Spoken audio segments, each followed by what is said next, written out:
some more stories, won't you, Aesop? Yes, please, we love them. I'm tired just now, children, and need to rest. But why don't you all help tell the stories with me for a change? That sounds fun. Great idea. There once was a huge competition in the Indian jungle, and the prize was... To be king of the beast. Yes, it was very exciting. To be king of all beasts was a grand thing. When you were king, you got to wear... a shiny crown, and all the animals had to call you sire. Of course. Lots of animals entered the competition. Each animal got to say their piece on a big stage while the other animals judged. Animals have certain rights. The rights to live in peace, the rights to waterways, etc., etc. We must all be careful with our food and in the winter. And never forget that there are many new traps around the jungle, traps laid by men to catch animals. So this is my promise to all of you. If I am made king, I will educate each and every animal into avoiding these traps. Thank you. Woo, woo, woo. That was a fine and educated speech you just made. Well, thank you, monkey. Yes, very clever you are. But that is not what the animals want in a king. Watch this. Thank you, thank you. It's great to be here. You know, that fox is a clever fellow, but poor fox, he's got no nose. How does he smell, I hear you ask? He smells awful. You want to see me dance? Go ahead. And Monkey danced. He frolicked and he pranced and he capered and he danced. And that is how Monkey became king of the beasts. Well, fox, funny beats clever. Ah, well say about that. The next day, Fox saw Monkey lolling around in his throne with his flowery crown upon his head. No hard feelings, sire, but you won fair and square. And I want to give you a present fit for a clever king. Woo, woo, woo. Being king is boring work. Where's your present? It's a little ways into the forest. Come with me. Woo, woo, woo. Where is it? Where is it? There it is, sire. Banana! Later that day, the animals were running around in confusion. Where's the king? Has anyone seen the king? At last, they found him. He was sitting... What's that?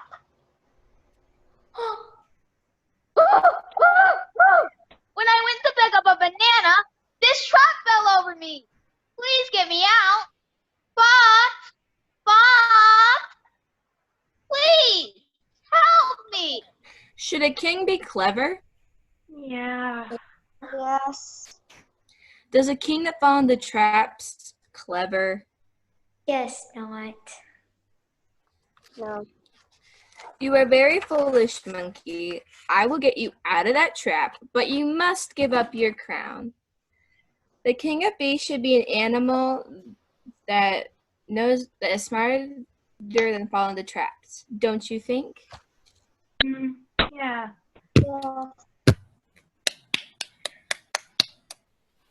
Well done, children, well done. Remember, a true leader proves himself by his qualities. Let's try another.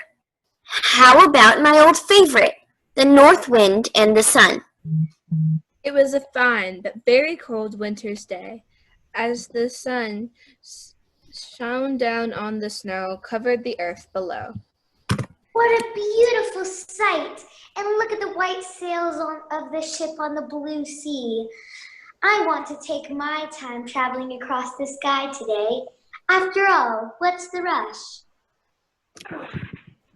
Out of my way, son. You see those ships? I'm gonna blow them right off course. They won't know what hit them. The wind blew and blew. It blew so hard that the ship's sails ripped apart. All the sun could do was watch as the sailors shivered in the icy. Not again, wind. Why do you have to cause such chaos and misery all the time? Because I like showing how strong I am. You sit in the sky and do nothing except shine, but I am full of force and energy. I have an idea. Let's have a contest to see which one of us is stronger. I know who will win. Yeah. We shall see. Do you see that man down there? Let's see which one of us is strong enough to take the coat off him. Easy. I can do that in no time. Well, then go on then. You go on then, and I'll watch you behind a cloud. The wind blew and blew. It blew so hard that the birds had to cling to the trees to stop from being swept away. The man shivered and did the top of his coat as the snow swirled in the air. The wind kept on blowing, but the more it did so, the tighter the man pulled his coat around him to keep warm. I give up. I've got no more puff left. Now it's my turn. The sun gently breathed in the cold air. The stronger it breathed in, the larger and rounder it seemed to glow. The air was becoming warmer. It had been such a long, cold winter that it was a joy to feel the warmth of the sun on his face. He undid his top button, then a second. What a lovely day it's turning out to be. It's too warm for this heavy winter coat. Everything's so bright and beautiful. I just want to enjoy the sun a little while. I might even have a little nap. Your icy blast hardened his heart and made him determined to keep his coat on. But my glowing rays opened his heart and his coat buttons. That wind is strong, but the sun is stronger still. It is my favorite story. Gentleness can always be stronger than persuasion. Shall we tell another? Oh, please, let me pick a character. Yes, child. How about a mouse? Oh, can I be a mouse too? You both may. In fact, I know a tale, or rather a story about two tales that you will enjoy. It's about a town mouse and a country mouse. Gather round. I shall visit my cousin Country Mouse, and he shall see what a very fine mouse I am. Country Mouse was busy dusting and tidying and stirring a pot of beans and corn to welcome her cousin from the city. She had been collecting food all week to celebrate. What a very small house you have, dear cousin. No chandeliers, no porcelain rugs, no velvet cushion to rest upon. Come and sit down, dear cousin. You must be tired and hungry from your journey. What? No napkins, no silver service, no scented bowl to wash my paws?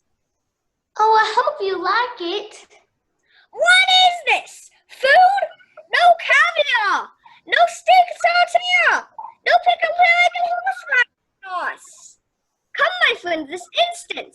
Off to the city and I shall show you how to live. It was like that night when they arrived at Town Mouse's house, and Country Mouse's little eyes beamed at the sight of leftover feast laid out on the table for them to gobble up. There were soufflés and sandwiches, savory flans, and pastries, And there were jellies and trifles and fresh cream cakes and a mountain of meringues. Goblin, I've never seen such a banquet as this. But this is how you can feast every night, my friend. The two little mice had a very merry time. What's that horrible noise, dear cousin? Hoover! Run! Humans! And just at that moment, the door burst open, and in marched a team of kitchen staff with brooms and mops. What is this? Needs this quick. Hoover them up. Yikes, I'm off, dear cousin. So soon! No fabulous food? No smart city life? No, dear cousin. And no scary monsters to gobble me up. It's the simple, safe life at home for me, not the smart, dangerous, high life. Bravo, bravo, my young actors. Do we have time for one more story before we go? Oh, please. Yes, Yes, just one more. Please. Once upon a time, there was a foolish donkey who wished he was something else. If only I was a giraffe, then I could look over the tops of trees. If only I was an elephant, then I could remember where I left things. If only I was a cheetah, then I could run like the wind, or fierce as a rhinoceros, or cunning as a crocodile, or strong as a hippo. Anything was better than being a donkey. Everybody laughed at donkeys, and they didn't like it one bit. One day, when he was walking through the forest, the donkey saw something draped over the branch of a tree. When he got closer, he could see it was a lion costume. I look good in that. I look magnificent. I look like a lion. I feel like a lion. No one will laugh at me now. I'm king of the beasts. Your Majesty. Greetings, giraffe. Won't you join me in a stroll? No, I can't. I have to get tea for my children. Your Majesty. Greetings, hippo. Won't you join me in a stroll? I can't today. I have a call on a friend who is sick. Your Majesty. Greetings, crocodile. Won't you? But the crocodile had slipped and disappeared into the water, and the donkey was jubilant. He wanted to leap up and down with delight. What a marvelous thing it was to be a lion.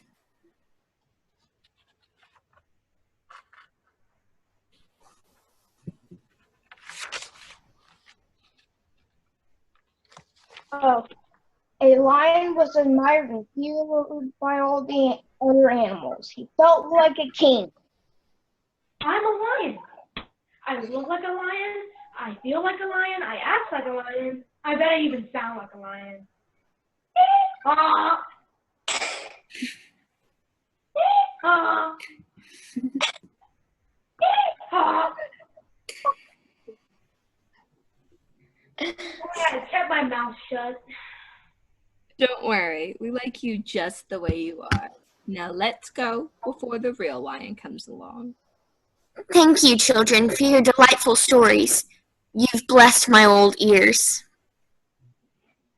Aesop, but what's the moral to that story? That a fool may deceive by his appearance, but his words will soon show who he really is. Now it's time to get home, children. Let us save our stories for another day.